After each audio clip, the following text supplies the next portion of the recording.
Voltaic cells. So we're talking about the flow of electric charge, electrons, and that's electrical current. So all of our electronic devices and electric lights and all of that stuff, it's all powered by electrons moving from one place to another. And eventually they come back around. So the electrons can go through a wire or they can move through a solution. So redox reactions can generate electric current. So we were just balancing all those redox reactions, right? And there was something that was losing electrons and another thing that's gaining electrons. Well, if we separate those, we can get the electrons to go through a wire to get to the other side. Here, if we have zinc metal and copper ions, zinc has a greater tendency to lose electrons than copper does. And so the zinc atom is going to transfer 2 electrons to the copper ion. Then that copper ion becomes copper metal, and that is going to deposit on the electrode as solid copper.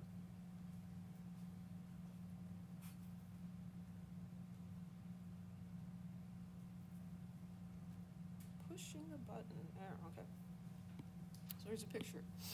Here's our copper 2 sulfate solution. That's that pretty blue color. And here's a strip of zinc. And if you just stick the zinc into this beaker, what's going to happen is that these copper ions are going to take electrons from the zinc and become copper atoms. And the zinc is going to become zinc ions, and they're going to float off into the solution. And so what you see is this dark, this black crusty stuff forming on here. That's copper that's depositing.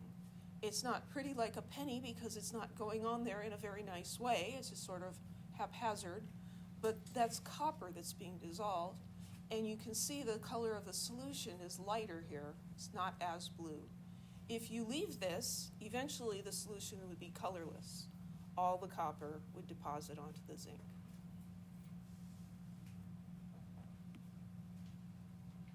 So if we separate those, we can force the electrons to go through a wire. Electrons traveling through a wire is electric current. So an electrochemical cell is a device in which we have a chemical reaction that is either producing electricity, electric current, or it's being forced to happen by electric current. So a voltaic cell is also called a galvanic cell.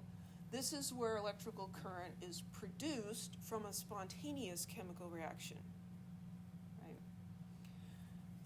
An electrolytic cell is where we use electric current to drive a non-spontaneous chemical reaction. This chemical reaction in this one is not going to happen on its own, but we can force it to happen. In the voltaic cell, it's just going to happen naturally. So this section is about voltaic cells.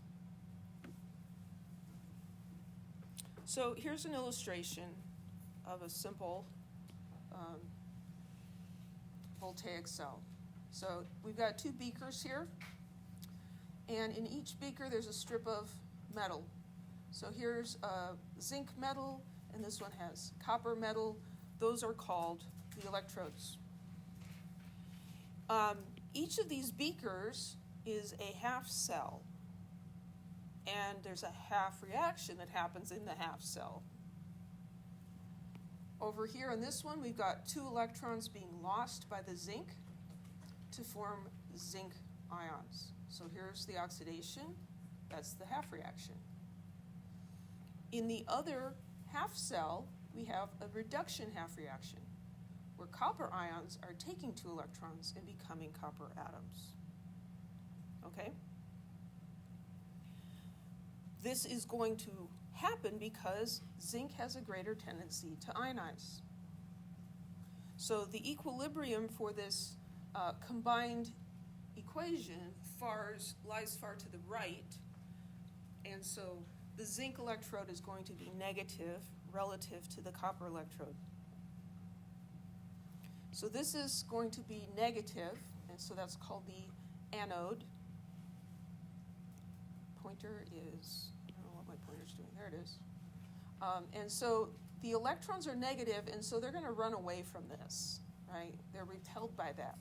This wire is their way to escape, so they're going to escape into here. They're going to go through the light bulb and light it up, come through this other wire, and come into the cathode. The cathode's positive, they're attracted to that. When they get over here, what happens to those electrons? Well, these are the electrons that combine with the copper ions to make copper metal. If we kept doing that, though, we'd have a charge buildup, right? If we just had electrons moving from one side to the other, we'd end up with a whole bunch of negative here eventually, and this would be positive, and that's not going to happen. So we have to allow charge to balance, and so we make this salt bridge. It's kind of like those, wildlife bridges that you occasionally see over a freeway, right? It's like big, nice and wide. It's got grass on it and stuff. It's like, okay, dear, go up here and over instead of running out in front of the cars, right? I guess the smart ones live, so it works out. But so here what we have is we have those counter ions, because you can't have a solution of just copper ions, right? It had to come from something, a neutral compound. And so here we've got copper nitrate. So there are nitrate ions floating around in here. And over here, we had zinc nitrate, right? And there's also potassium in here. This bridge here is going to have potassium nitrate in it. A lot of times it'll be like a gelatinous material. It'll have like some sort of a plug here to keep the stuff from running out. But the ions can move through this bridge. So we've got these electrons coming in here, and then the negative's going to continue through here. So the nitrate ions are going to go over there, and then we're going to make more electrons. The potassium ions will go in the opposite direction. Yes? So does the light bulb just stay on for the duration of this? The light bulb will stay on as long as we have more copper ions and zinc metal to react. Eventually you're going to run out of one. Any other questions? Yeah. Would it eventually turn off if you remove the salt bridge? If you took the salt bridge off, it would turn off immediately. It's like flipping a switch. Or if you cut this wire or detached it, it's going to stop. Right? Just like the switches on devices, on the wall for lights, what those do is they actually make a gap in the electrical circuit so that the current can't flow anymore. That's what turns things off. Yes? Why don't they just make it into one beaker? Why don't they just make it into one beaker? That's a great question. Because if you put it in one beaker, this happens. They just do it directly. They're like, why are we going to run our electrons through that wire and through that light bulb? Here's my electrons. Oh, thanks. And they just take care of it right there, and there's nothing useful that we can do. So by separating those, that was a great question. By separating them, we can get those electrons to travel and do our bidding.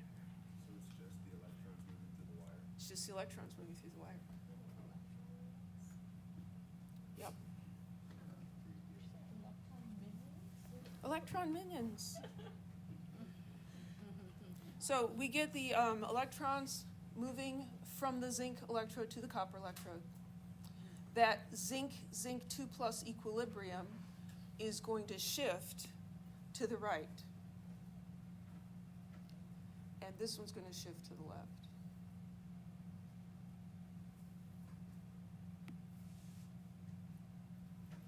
So we can think of electrical current as being like flowing water in some ways.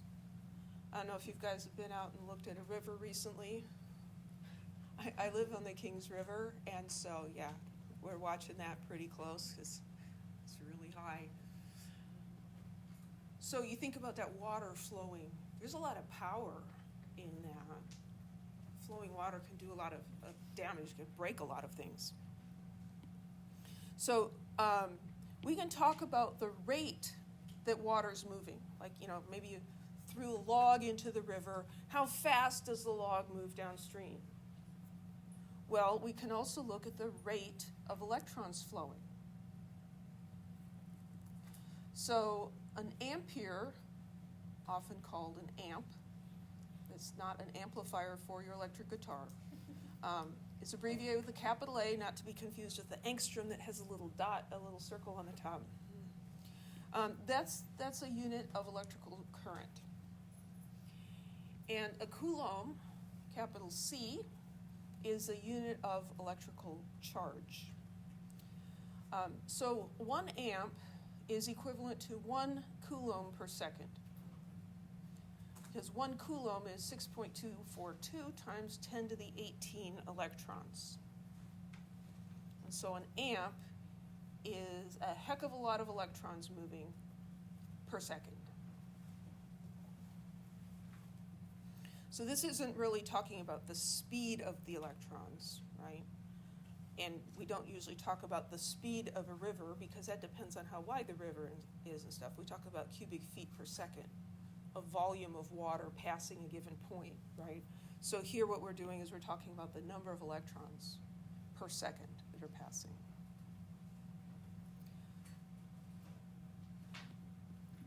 So water current is driven by a difference in elevation, right?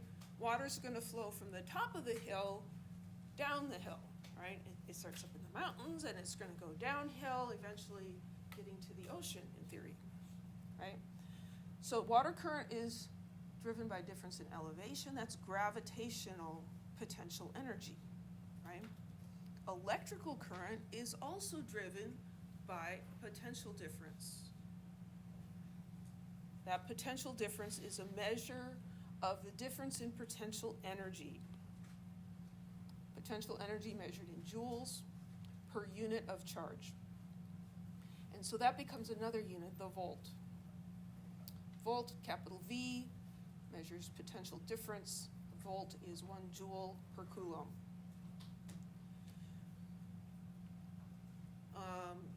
If you've taken physics, you probably are more aware of this. The metric system has a lot of units that are made up of other units, right? Like a joule is a kilogram meter squared per second squared. Kilogram, meter, and second are base units in the SI system. And when you get down into the base units and make things out of that, then all these definitions work really well together. So a volt is a joule per coulomb, an amp is a coulomb per second. Questions?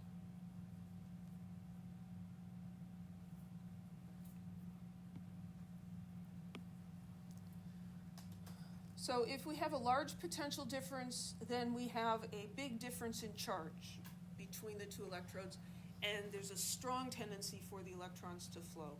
That's like a steeply descending stream bed. And so that force, we can also refer to it as a force, the electromotive force, EMF, that's another term for potential difference. It's the force that results in the motion of electrons. So that potential difference or electromotive force are basically the same thing. So here the water's going from higher to lower, and the steeper that is, the more force there is in that. The greater the difference between the potentials of both ends here, the greater the force of the electricity.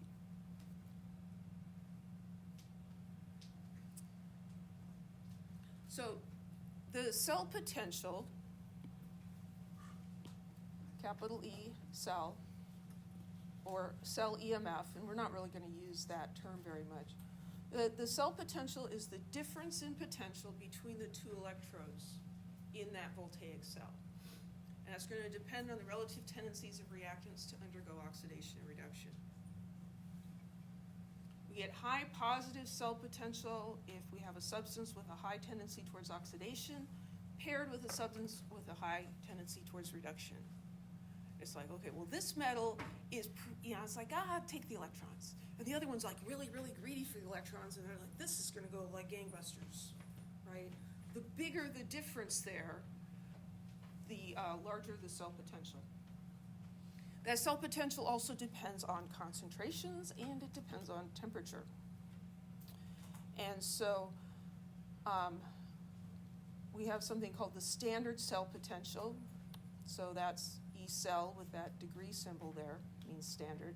So that's happening at concentrations of 1 molar or pressures of 1 atmosphere. Kind of sounds like standard conditions, right? Okay, which statement best captures the difference between volts and amps? The volt is a unit that quantifies the difference in electrical potential energy. The amp is a unit that quantifies the flow of electrical current.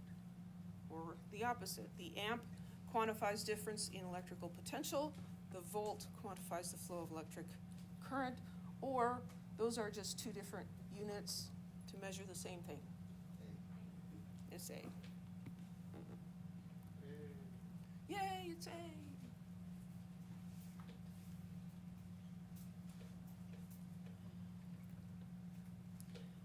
So if we look at that cell we were talking about, where we had zinc losing electrons and copper 2 ions gaining the electrons, the standard cell potential for this is positive 1.10 volts.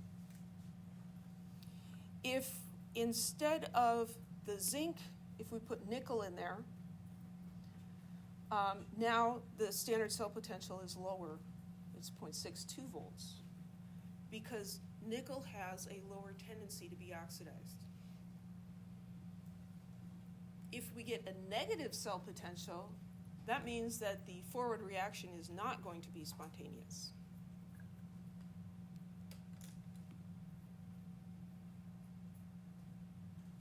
So these are some things that we have to keep straight. And, unless you're doing electrochemistry all the time, it's really easy to get these things mixed up. And I don't do this all the time anymore, so they're just not on the tip of my tongue. And so this is how I talk myself through which is which. And sometimes there's a little pause before I say cathode because I had to think about it. Which one is that? Okay, so these are things you need to remember. Oxidation occurs at the anode, and reduction occurs at the cathode. So reduction, cathode, red cat. Okay. Oxidation and anode, those both start with vowels. If you've got better ideas, please share them. The anode is going to be the more negative electrode. Anions are negative. The anode is negative. The cathode is going to be more positively charged. Cations are positive, right? So we remember that. Cations are positive charges, anions are negative charges. The cathode is going to have a positive charge. The anode is going to have a negative charge. And electrons are going to flow from the anode to the cathode because they're repelled by the negative charge on the anode and they're attracted to the positive charge on the cathode. Okay? You might want to make flashcards. Just saying.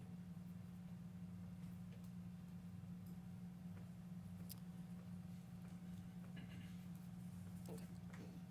So, if we only had those electrons flowing from the anode to the cathode, we'd build up charge in the solutions. Because we have negative charges moving from one side to the other, that leaves more positive charge over here, and this one's more negative, and that's not going to keep going. So we use a salt bridge. Salt bridge allows the counter ions, those spectators that are there just to balance the charge, to flow between the half cells, but without mixing.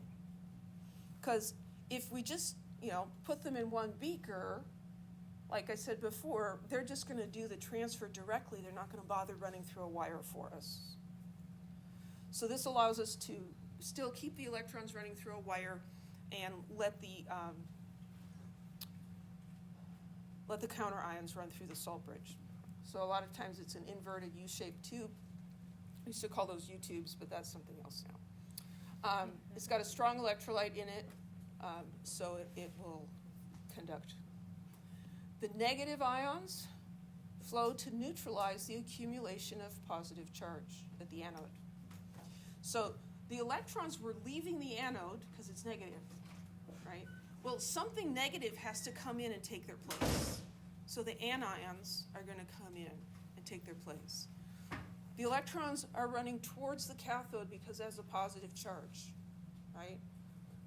Well, then we have to have some positive charge coming in there to neutralize that charge. So the positive ions flow towards the cathode.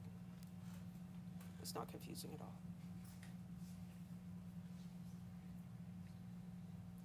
So on the exam on this material, you should expect to be asked to draw an electrochemical cell. Okay? It's not hard. It doesn't have to look pretty like this. But we always put the anode on the left and the cathode on the right, just because we do. So here we have the anode. We have the electrons leaving the anode, going through our device, and heading over to the cathode, which is positively charged. So this is a strip of metal, and this is a different strip of metal, and then we have this salt bridge in here. And the potassium ions are going to come over here to meet up with those electrons. The nitrate ions are going to come over here to kind of replace the electrons. And we have oxidation happening over here, oxidation at the anode, red cat, reduction at the cathode.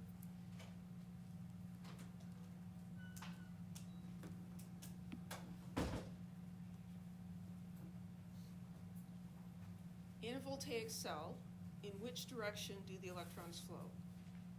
From high potential energy to low potential energy, from the cathode to the anode, or from low potential energy to higher potential energy?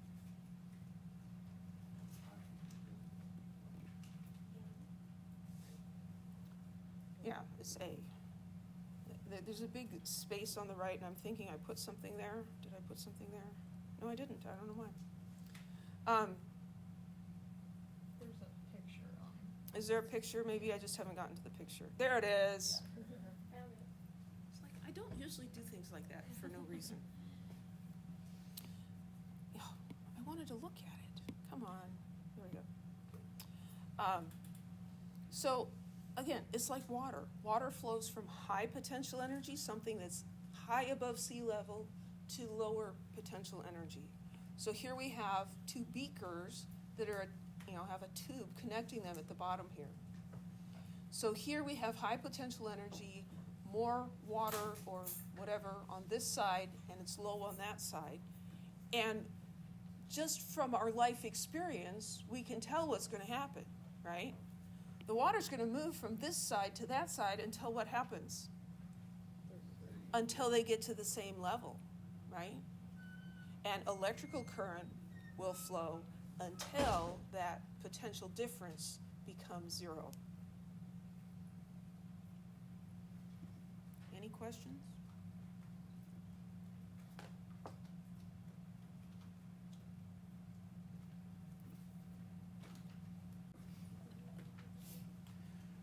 So you can imagine that drawing chemical cells like that would be take up a lot of space, be kind of awkward.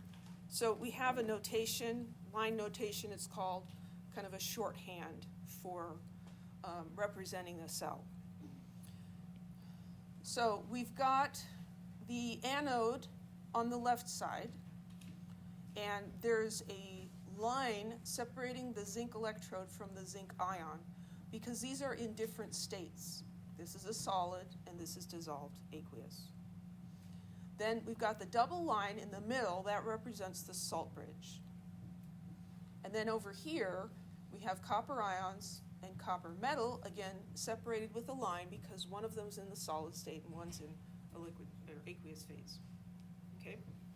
If we had two things over here that were in the same phase, instead of a line, there'd be a comma.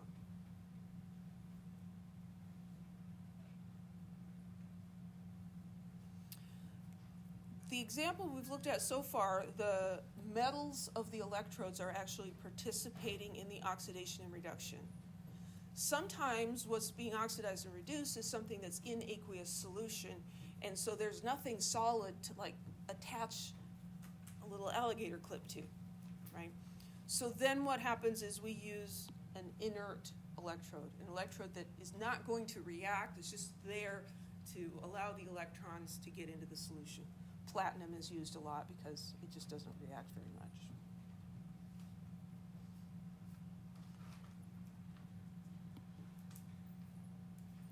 So here, looking at this example, we've got iron and permanganate ion reacting. And so what we're supposed to do here is write the oxidation half reaction and the reduction half reaction. So then we have to identify, okay, what's being oxidized, what's being reduced. And that's where you're going to want to look at oxidation states, which are not the same thing as ionic charges, but a lot of times they are the same number, right? So if we look at iron here, its charge is 0, its oxidation state is also 0. And over here, the charge and the oxidation state are both +2. So is this iron being oxidized or reduced? Oxidized, oxidation state going up. So that's my oxidation. So I'm going to have Fe, solid, is going to Fe 2+.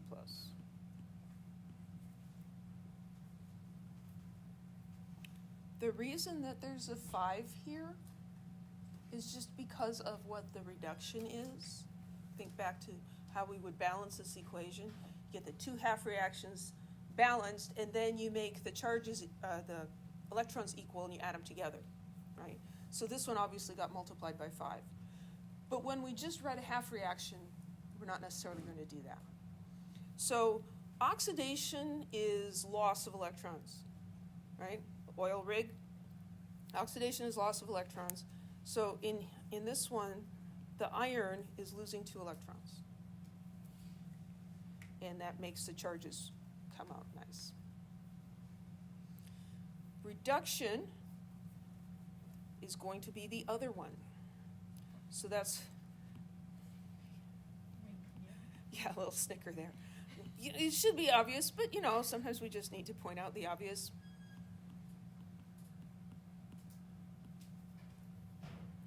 So, and there's going to need to be some electrons on that side.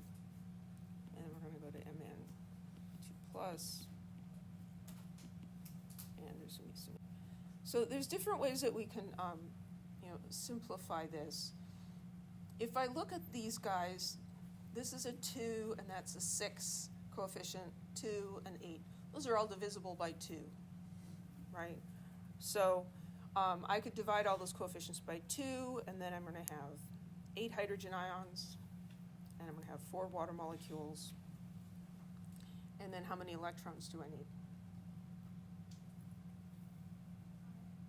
Well, I've got +8 and -1. So over here, that's a total of +7 without the electron. And here I've got +2. So I need 5 electrons, right? 5 electrons.